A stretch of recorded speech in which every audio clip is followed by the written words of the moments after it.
तो सर्वप्रथम इन्हीं ब्रह्मा जी के आंगन में बड़े ही सुंदर प्रजापालक हुए स्वयं मनु और शत्रुपा।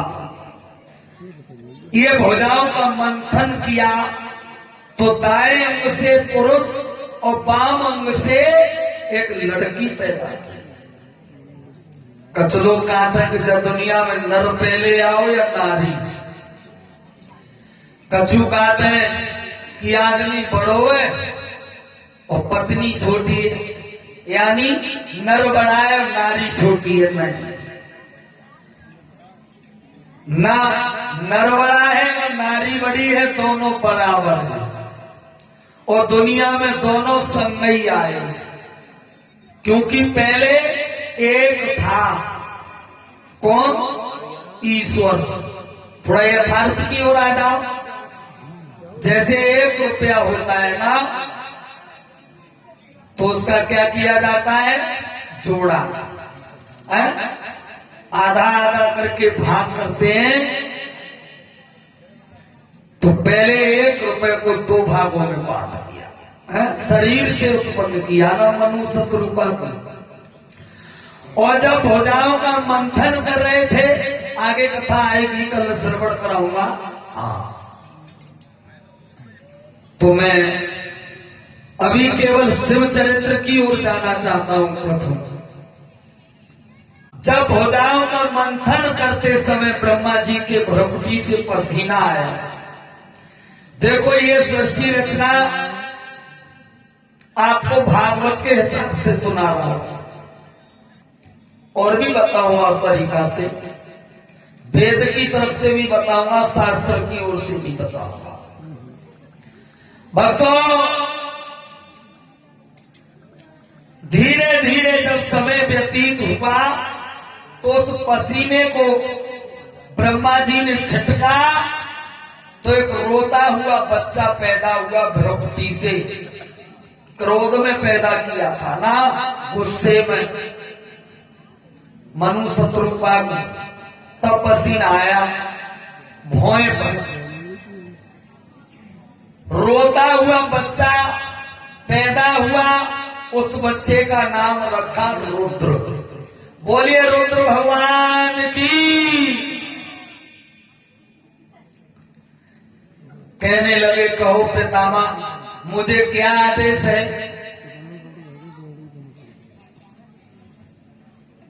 कहने लगे, इस समय तुम जंगल में चले जाओ, परमात्मा का भजन करो और तुमसे तमोगुणी संतान पैदा होगी। वही रुद्र नाम का बच्चा कैलाश पर्वत पर बड़ी सुंदर तपस्या की, शरीर को मजबूत बनाया। और वही बच्चा 64 कलाओं से पूर्ण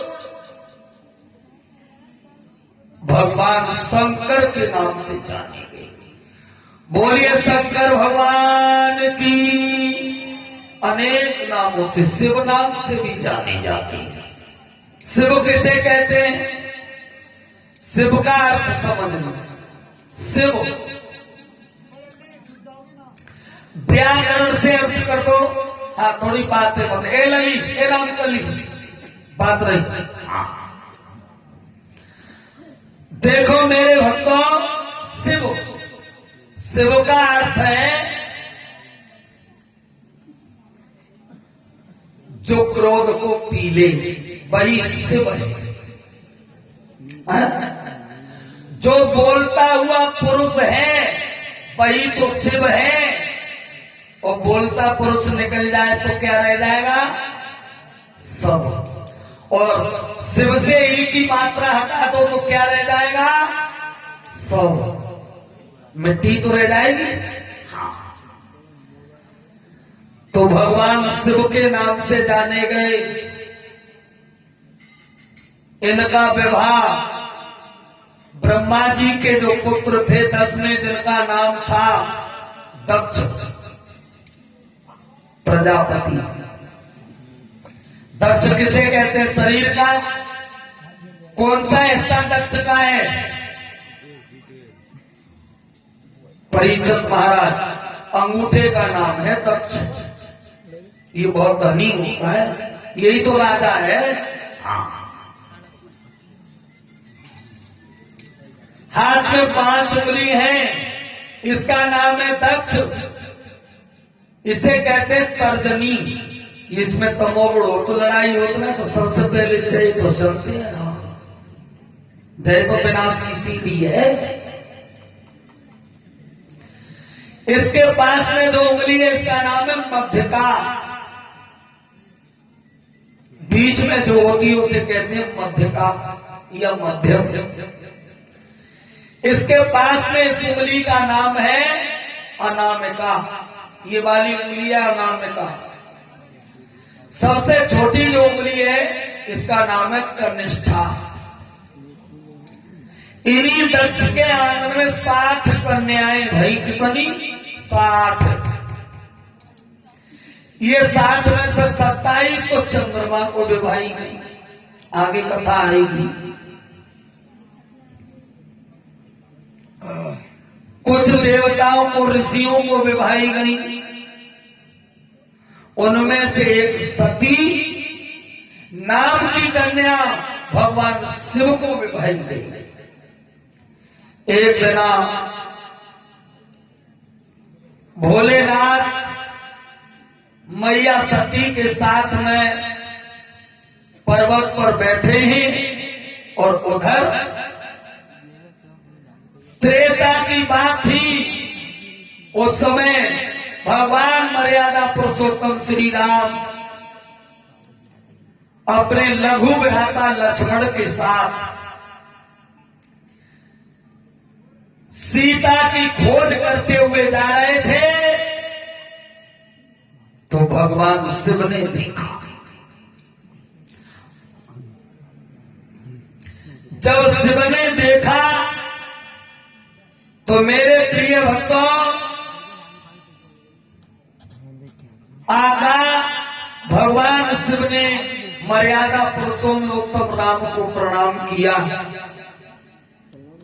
सती कहने लगी, महाराज आप इन तपस्वियों से प्रणाम कर रहे हो, शीश झुका रहे हो, तुच्छ मानव है। भगवान शिव कहने लगे, तो मैं नहीं मालूम सती, ये तो लीलाधारी बैकुंठ धाम के अध्यक्ष भगवान नारायण है। ये अवतार लेकर के नर लीला कर रहे हैं, इसलिए मैंने अपने प्रभु को शीश झुका करके प्रणाम किया है। सती कहने लगी, नहीं मैं नहीं मानती। सती, मैं इनकी परीक्षा लूंगी। और ये 4 स्त्रियां ही तो हैं, चारों के ऊपर तो पूरी रामायण की रचना हो गई। परीक्षित महाराज 4 कौन कौन सी बताओ? पहली स्त्री का नाम है सीता। सीता को क्या थी? राम की पाने की पति रूप में इच्छा थी।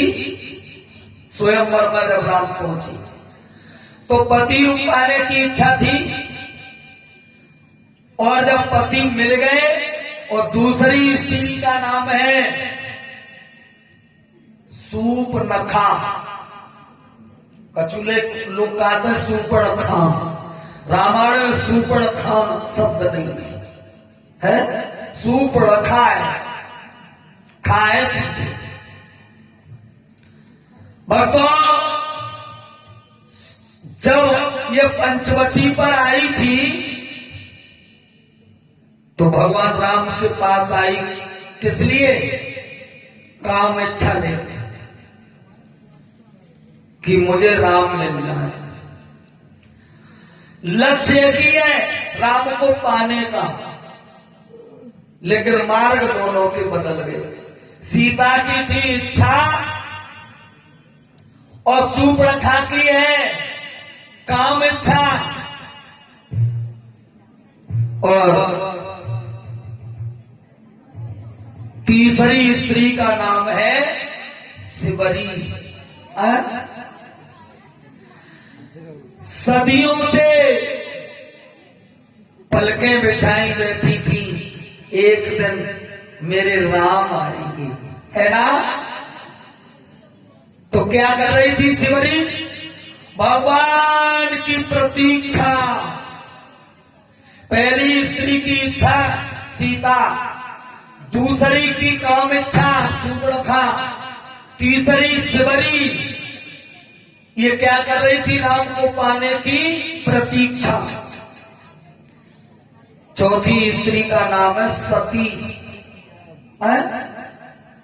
उनने कहा कही हम लेंगे राम की परीक्षा। कहने लगी हम नहीं मानेंगे। और सती चंदी परीक्षा लेने सीता को रूप धारण करके भगवान ने देखा, ओह ये तो माता सती है। हाथ जोड़ के प्रणाम किया, माता जी आप मन में अकेले कहो, भोलेनाथ कहाँ है? तो इस शर्म से लज्जित हुई और पहुंच गई। भोले बाबा कानूनी कहो ले आई परीक्षा। हाँ। अब तो पछतावा हो रहा है। भोलेनाथ सती बैठे हैं दोनों। उन दिनों आकाश मार्ग से विमान लेकर निकल के जा रहे थे, और जब विमान निकल के जा रहे थे तो सती कहने लगी ये विमान कहां जा रहे हैं? भोलेनाथ कहां लगे सब कुछ पूछियो लेकिन जय मत पूछो। सती पीछे हट पड़ गई, कहने लगी ना महाराज बताओ। और त्रिया हट, बाल हट, राध हट, ये बड़ी विलक्षण स्त्री अगर पीछे पड़ जाए परीक्षित महाराज, कान लगे देखो मोए तो लटकन चाहिए। अब चाहे बैल बेचो और चाहे खेत बेचो और चाहे बुच्ची को घुस बेचो, बाय लटकन चाहिए, चाहे कछु करो। त्रिया हट बहुत बुरी हट है। हाँ, ब्रजेश कुमार शास्त्री ने गाना गाया था, अरे भूसा भी गाए मोए लाए देओ लटकन, भूसा भी गाए मोए लाए देओ लटकन।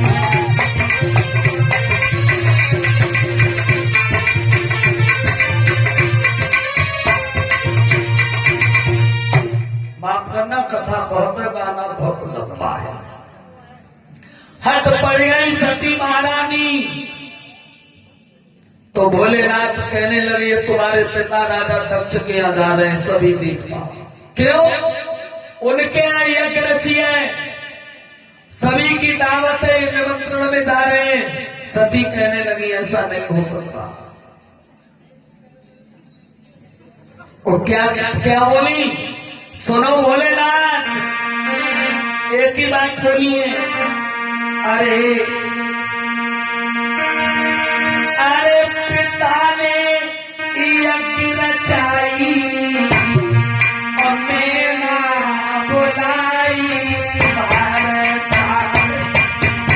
पिता ने यज्ञ रचाई मैना बुलाई भारत।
तुम्हें निमंत्रण इसलिए नहीं दिया है कि तुम एक वनवासी की पत्नी हो, तुम भिखमंगा की पत्नी हो,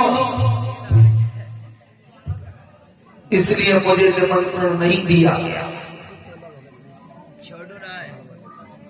सती जी कहने लगी, पिया हमें आज्ञा दे दो, तुम्हारी इच्छा हो तो चले जाए। हट पड़ गई, ऐसी बात नहीं है, मुझे नहीं, पिताजी को याद रहा होगा जो मुझे न्योता नहीं दिया। भोलेनाथ ने बहुत समझाया, सती नहीं मानी। सोई भोलेनाथ कहने लगे, जाओ सती अब भेंट है नाई। भोलेनाथ ने कहा, अगर सती नहीं मानती हो तो आज के बाद दोबारा तुमसे मेरी भेंट नहीं होगी। सती जल्दी 2 गण भेज दी। दोनों गण पहुंच गए, पीछे पीछे जा रहे हैं। सती पहुंचनी यज्ञशाला में, सबने देवताओं ने सती का स्वागत किया और महाराज दक्ष ने सती की ओर तो देखो, सहेलियां सती की कान लगी और बहनें खड़ी कान लगी, कोई कान लगी भिखमंगी आई गई, एक कान लगी अरे जा तो सोच बिना नोयता के चली आई। अरे आपको तो नोतो ना है, निमंत्रण भी नहीं है, फिर वो चली आई बिना बुलाए। ये सत्य बात है माताएं बहनों, तुम्हारे मायके में तुम रोज जाओ, बिना बुलाए जाओ, तुम्हारे पिता का घर है, तुम्हारे भाई का घर है, तुम्हारी मां का घर है, लेकिन जब मायके में पिता के घर में कोई कार्य हो तो बिना बुलाए मत जाओ, वरना इल्जाम बुरा होगा, भुगतना पड़ेगा। सती प्रेम भरे शरीर वचनों को सुनकर के यज्ञशाला में खड़ी है, सोच रही मेरे पति ने तो मुझसे बहुत मना किया लेकिन मैं ही नहीं मानी, मैं अभागिन चली क्यों आई। सती की आंखों से आंसू निकलने लगे और भला ऐसी कौन सी औरत होगी जो अपने सामने अपनी पति की बुराई सुने। सती कहने लगी, अब मैं क्या करूं, बिना बुलाए आई हूं, यहां किसी ने सिवा मेरी मां के अलावा किसी ने मुझसे बात नहीं की। मां मां होती है। सच कहूंगा परीक्षक महाराज कि मां से बड़ी संसार में कोई शक्ति नहीं है। माता निर्माता भवती, मां ही बच्चे का निर्माण करने वाली है। सती ने ये बात